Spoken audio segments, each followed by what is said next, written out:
پہلو کو بھی تو نظر انداز نہیں کیا جاتا نا. پیرنٹنگ اٹ سیلف بھی ایک بہت بڑا مسئلہ ہے نا, جس طرح سے ابھی افسر صاحبہ بھی فرما رہی تھی کہ ہمیں اپنے پیٹرن کو بھی تو چینج کرنا ہے نا. ظاہر ہے میں ایک ماں ہوں, میں کیسے اپنے بچے کو آدھی رات کو اس طرح چیز لینے کے لیے بھیج دوں جبکہ میں جانتی ہوں وہ کم سن ہے, اسے کوئی بھی بیوقوف بنا کے چیز کا لالچ دے کے یا کچھ بھی کر کے لے جا سکتا ہے. ایگزیکٹلی پوری دنیا میں ایسا کہیں نہیں بالکل ہوتا, بہت خطرہ ہے اور وہ والدین اپنی ذمہ داری سے ہٹ جائے. لیکن ہاں یہ اسٹیٹ کی ذمہ داری ہے, ختیجہ کی بالکل درست بات ہے کہ یہ اسٹیٹ کی ذمہ داری ہے. اسٹیٹ نے فیل کر دیا اس ملک کے بچوں کو, لیکن والدین نے بھی جو اس نیت سے 12 بچے پیدا کرتے ہیں کہ ان میں سے آدھے لوگوں کے گھر نوکریاں کریں گے, مزدوریاں کریں گے, باقی کسی کے لیے روٹی نہیں ہوگی تو اس کو مدرسے پڑھنے بھیج دیں گے, اور وہ مدارس جو ایجوکیشن منسٹری کے انڈر آتے بھی نہیں ہیں. تو یہاں پہ تو I will always blame these parents جن کو یقیناً خود بھی اویئرنیس نہیں ہے, وہاں پہ ان کو ہمیں اویئرنیس دینے کی ضرورت ہے. بالکل ایسے ہی. اچھا بطول, آپ کیا سمجھتی ہیں ایک معاشرے کی حیثیت سے اگر ہم دیکھیں تو ہم کس قدر پستی کا شکار ہو چکے ہیں؟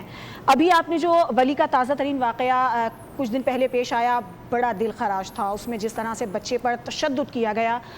جو محلے دار ہیں وہ بتا رہے ہیں کہ یہ لڑکا جس کا نام حمزہ ہے وہ ڈارک ویب پہ کام کرتا تھا, یہ بچہ اس کے ساتھ بہت اٹیچ تھا, اس کے پاس جاتا تھا. ساتھ ہی ساتھ آپ کو یاد ہوگا ایک واقعہ 1999 کا تھا جب جاوید اقبال جس نے 100 بچوں کو قتل کیا, پھر اس کے بعد خود ہی جا کے اس نے تھانے میں درخواست دی تو جا کے اس کی گرفتاری عمل میں آئی, پھر جا کر اسے پھانسی ہوئی. تو معاشرتی طور پر اگر ہم دیکھیں تو کیا ہم اتنے بے حس ہیں, ہم اپنے اطراف کے لوگوں کو پہچان نہیں پاتے ہیں, یا ہمارا سینس اتنا نہیں ہے کہ ہم پہچان پائیں کہ آیا یہ بندہ اس قدر نفسیاتی مسائل کا شکار ہے؟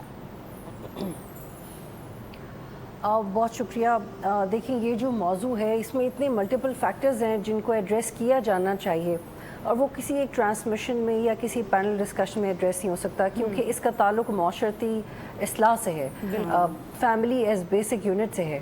جب کوئی ماں باپ بنتا ہے اور آپ کسی جان کو دنیا میں لے کے آتے ہیں تو آپ اس کے ذمہ دار ہوتے ہیں. سب سے پہلے آپ خود اس کے ذمہ دار ہوتے ہیں کہ آپ کلیئر ہیں کہ آپ نے اس کو پیدا کیوں کیا ہے, کیا آپ کلیئر ہیں کہ آپ نے اس کو حفاظت کیسے کرنی ہے, کیا آپ کلیئر ہیں کہ آپ نے کتنی دیر اس کو رشتہ داروں میں چھوڑنا ہے, کیونکہ زیادہ تر جو ابیوزرز ہیں وہ تو رشتہ داروں میں ہی ہوتے ہیں. میری اپنی کچھ قریبی لوگوں کے ایسے قصے ہیں جنہوں نے ان کو زندگی بھر انفلوئنس کیا. تو بہت ملٹیپل فیکٹرز ہیں. میری کوشش ہوگی کہ میں جو زیادہ ضروری فیکٹرز ہیں ان کے اوپر بات کروں.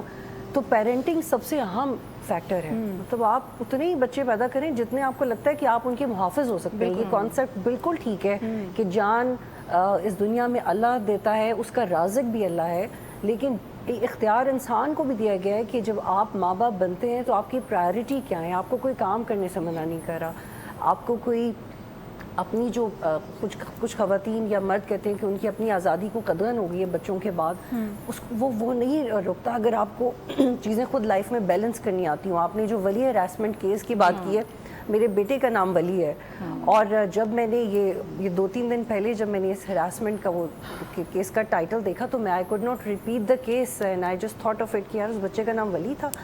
اور ولی کا مطلب اللہ کا دوست ہوتا ہے. یہ نام ہی اتنا خوبصورت ہے. اور آپ دیکھیں کہ ماں باپ اپنے بچوں کے نام کیا سوچ کے رکھتے ہیں کہ وہ بڑا ہوگا تو وہ اس معاشرے میں کیسے انفولڈ کرے گا اپنی پرسنالٹی, اور آپ اس کا یہ حشر کر دیتے ہیں. سو مجھے ابھی بھی گوز بمز ہو رہے ہیں. میں بالکل مینٹلی پریپیئر نہیں تھی اس بارے میں بات کرنے کے لیے, بٹ اور میں اس کیس کو ریفر بھی نہیں کرنا چاہتی تھی, لیکن چونکہ آپ نے ذکر کر دیا تو پھر میں نے ایسا کہہ دیا. تو یہ آپ کی رسپانسبلٹی ہے جب تک, اور ہمارے تو دین میں بھی ہے کہ جب تک بچہ 10 سال کا 9 سال کا نہیں ہو سکتا آپ اس کو اپنے اتنے قریب رکھیں کہ آپ کو اس کی ہر چیز کا پتہ ہو, اور آپ اس کو مدرسے میں بھیج رہے ہیں, آپ اس کو دکان پہ بھیج رہے ہیں. اور یہ جو سرگودا کا کیس آپ نے ریفر کیا ہے, میرا چائلڈ ہوڈ سرگودا میں گزرا ہے, میرا اسکول تھا وہاں پہ, اور سرگودا ایک بہت چھوٹا شہر ہے, اور سرگودا میں تقریباً سب فیملیز ایک دوسرے کو جانتی ہیں کیونکہ شہر بہت چھوٹا ہے.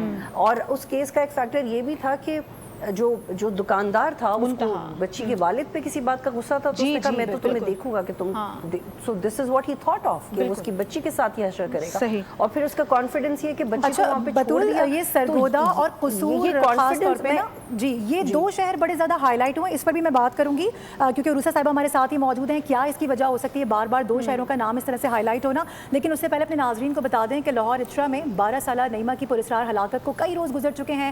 اس پر ہم بات بھی کر رہے ہیں, لیکن اس کے باوجود بھی اہل خانہ انصاف کے منتظر ہیں, اور والد کہہ رہے ہیں کہ تحقیقات کی رفتار پر انہیں تحفظات ہیں اور وہ چاہتے ہیں کہ اصل حقائق جلد سامنے لائے جا سکے. اب اس حوالے سے ہماری جو نمائندہ ہے اریبہ آفتاب, انہوں نے کچھ گفتگو کی ہے, وہ ذرا ملاحظہ کرتے ہیں, پہلے پھر دوبارہ سے پینل کی جانب آئیں گے.